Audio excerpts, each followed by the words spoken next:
Guest had to bail, last minute work obligation. But that's no worries. I'll whip one together. Myself, Thanos, fine, I'll do it myself. That's the problem with people these days. You gotta do everything yourself. Episode 162. Available on YouTube, BitChute, DTube, VO, Vimeo, YouTube, Anchor, Spotify. There's a Patreon link. Be really dope if somebody would pledge like $1 an episode or a week or $1 a month. That would be badass as fuck. Anything to give me to get this thing going. Buy better recording equipment. Give myself more time to do episodes and find guests. Recently had on Brigadier General Robert Spaulding, a former B-2 Spirit pilot. The guy was a total badass. And trying to get on more guests, but that takes time. Takes time to do that, and when I'm at work, that's time that I'm not doing that. So ideally, I can turn this podcast into an income and spend all my time finding badass guests. But everyone's got problems, everyone's got hopes and dreams, and I'm not the only person who has reality trying to stick their dick into my dreams and aspirations, so no sympathy there. So fuck it, let's do this thing live. So let us see. There was something that I was thinking about a while ago that I wanted to do an episode on, but I realized I had no idea how to contact those people. Back to Patreon. Give me more time and money, people, and I can do this. I don't like that, the way that sounds. Give me more money. Fuck that, make me earn it. Alright, so Shiva Star, I think is what it was called. Shiva Star. So Shiva Star, originally just Shiva, is a high-powered pulsed power research device located at the Air Force Research Laboratory on the Kirkland Air Force Base in Albuquerque, New Mexico. The device was originally built in the 1970s for high-power X-ray research. It was later redirected to studies for the Strategic Defense Initiative and is now being used for magnetized target fusion. Shiva Star was named after the Hindu god Shiva, partly because its prototype originally had 4, quote, arms, now it has 6, quote, arms. Yeah, I don't know what any of that means. Yeah, Strategic Defense Initiative. I remember it looks fucking badass. It's, man, I really need to find, yeah, look at that thing. That thing is, it's ridiculous. I mean, that's ridiculous. I mean, look at this, the stairwell, this little stairs. I mean, look how fucking big this thing is. That's what he said. Because we live in 2020, you fucking bigots. Using Z-pinch devices, blah blah blah. And these info of high Z, blah blah blah blah blah blah blah. Where is it? Okay, yeah. Another upgrade followed in 19 blah blah blah. 2 more blah blah blah blah blah blah. Shiva Star was also used as a dense plasma focus driver in the mid-80s and as an experimental magnetic driver for conventional projectiles in the late 80s. Shiva Star was also used as an experimental weapon known as Marauder for the SDIF between 1989 and 95. Blah, blah, blah, blah, blah. The plasma projectiles would be shot at a speed of 3,000 kilometers per second in 1995 and 10,000 kilometers per second in 2000.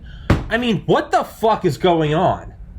Like, when you read that shit, it gives credence to so many, like, conspiracy theories of just how far advanced is, I mean, whatever that power structure is. Is it China? Is it the United States? Is it the Council on Foreign Relations? Is it Area 51? Is it S4, Phantom Works, Skunk Works? Is it the Illuminati? Is it a bunch of bankers? It doesn't matter what that is. There's an elite power structure that hails, they are in a technocratic elite, and they hail technology as the ultimate weapon, which it is. It's not stupid. If you want to rule the world, it's technology. That's how you do it. It's the sharper sword. It's the bigger ship of the line. That's what it is. So, but there's like little sprinkles. It's almost like, I don't know, it's almost like, did you ever, when you were little, you take tracing paper and you put it over like a penny or something, and then you take like the lead out of a pencil and put it on its side, and then you wipe it over, and you could start to get, like, depending on how hard you push down on it, you could get more and more detail of the penny. If you barely dragged it over, you'd get, like, you'd get the scribble, but then you'd start to see a circle just up here around the perimeter. And if you pushed it more, you maybe get some of the facial features, right? Then you go more and more, you can get, like, the dates, you can get letters and shit. That's what I always think about when I think about, like, the super classified tinfoil hat, like, unacknowledged special access programs. That's kind of what it's like. You can find these, like, little scraping the lead, and you can, every once in a while, you can just touch part of it. And it's right, you can only touch, like, the perimeter. But you do it enough places, and you look at enough interviews spanning enough decades, and you can almost start to make out just, like, the exterior most silhouette of this thing.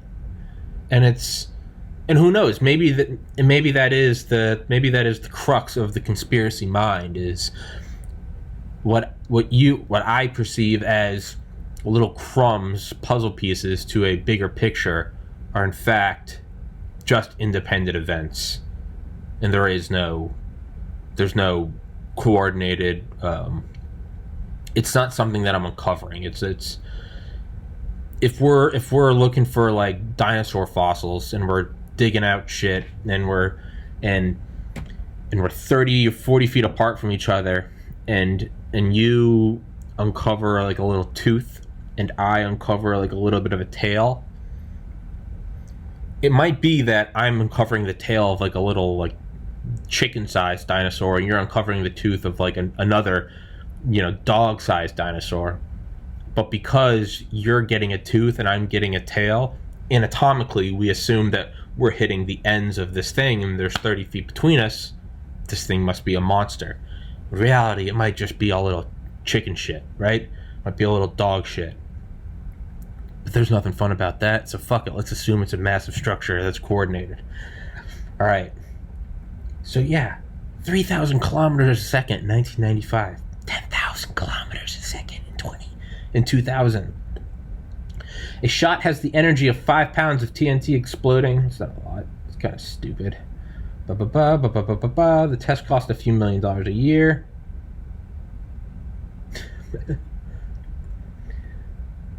It could scramble electronics. It could shower the energy.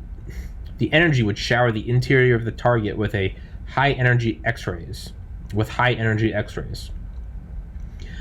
The project then became classified, and no information has been published since 1995, since classification.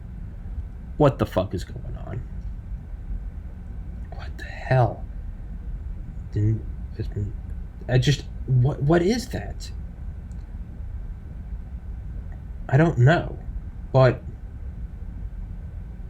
it just seems like there is something on the horizon, right? Or this uncovered power structure that I was just talking about. It seems like it exists, right? I mean, you have Ben Rich saying that. What's the Ben Rich quote? Ben Rich quote. It's I don't have a guest today, so sorry. I gotta try to fill the. Ben Rich, we already have the means to travel among the stars, but these technologies are locked up in black projects, and it would take an act of God to ever get them out to benefit humanity. Anything you can imagine, we already know how to do. I mean, this is the former CEO of Skunkworks. Like, what the fuck is going on? I don't know. It seems like there's something that we're just touching on. Marauder, magnetic. I have to shit so fucking bad. Please excuse me.